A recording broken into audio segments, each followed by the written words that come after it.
There are times when it makes sense to quit your job without having another one lined up. And when we're burnt out, that can be a tricky decision to make. And you need to factor in your recovery time, as it can take weeks or months to start to feel like yourself again. Burnout takes a toll on us physically, emotionally, and mentally, and that just doesn't bounce back overnight.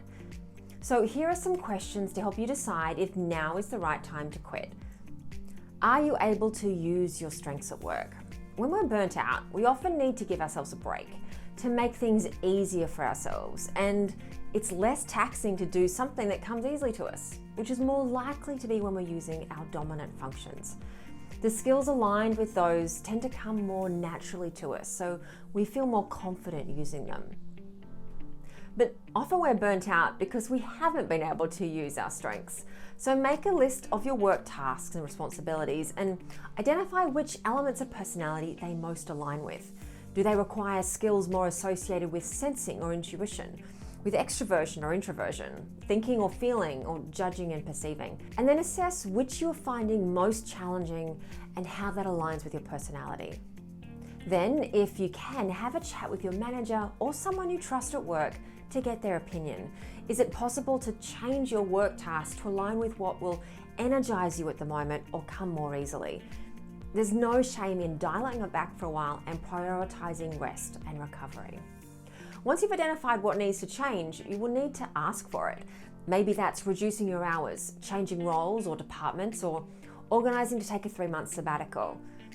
And while asking for help and support can make us feel really uncomfortable, it can make a huge difference.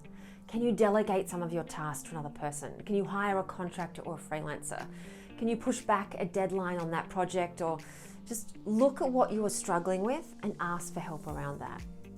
And remember, when you're burnt out, you need to reduce the mental, emotional, and physical load you're placing on yourself. And that isn't entirely your responsibility.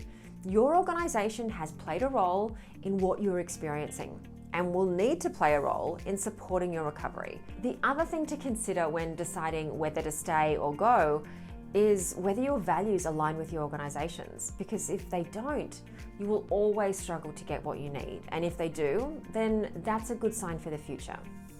As you review your role and your organization, you will likely have a list of things you hope would change. Looking at that list, which of those are inside of your control? Probably not many. And those that aren't, if they didn't change, would they be deal breakers in the future? Doing this kind of review is hard when we're burnt out. Our brains struggle to see and consider alternatives when we're under that much stress.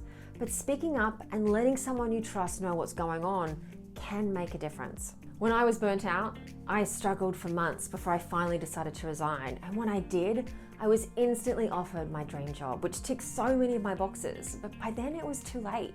I was too tired and too jaded to take it on in any kind of authentic way. So I encourage you to speak up when you start to notice the signs of burnout in yourself. Not every person or organization is going to be supportive, but you won't know until you ask. And whatever you decide, whether that's to quit now, in 3 months, or simply to wait it out, trust your instincts and your intuition. They will lead you exactly where you need to go, even if it's unclear where that is. To learn more about what comes naturally to your personality type, go to truity.com/typefinder to take our free assessment.